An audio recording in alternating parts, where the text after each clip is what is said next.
حدیث نمبر 956 956 عن ابی ہریرہ رضی اللہ عنہ ان رسول اللہ صلی اللہ علیہ وآلہ وسلم قال لا ينبغي لصدیق ان یکون لعانا۔ رسول اللہ صلی اللہ علیہ وآلہ وسلم فرماتے ہیں کہ کسی صدیق کو، یعنی کسی سچے دوست کو، جی جو بالکل سچا آدمی ہوتا ہے، سچے دوست کو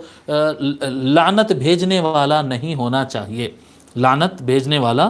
نہیں ہونا چاہیے، لعن طعن کرنے والا، برے الفاظ استعمال کرنے والا نہیں ہونا چاہیے۔ آج کل تو ایک ٹرینڈ چلا ہے، یعنی ایک فساد اور خرابی کا ایک ٹرینڈ یہ ہے کہ دوستوں میں کوئی تکلف نہیں ہوتا تو وہ آپس میں ایک دوسرے کو گالی دے کر بات کرتے ہیں، انا للہ و انا الیہ راجعون۔ یعنی سچے دوست ہونے اور پکے دوست ہونے کا مطلب یہ ہے کہ آپس میں ایک دوسرے کو ایل فیل برا بھلا گالی گلوچ کچھ بھی کہہ سکیں گے، نہیں، یہ دوستی کا معیار نہیں ہے، یہ ایک خراب ٹرینڈ ہے، ایک خراب چیز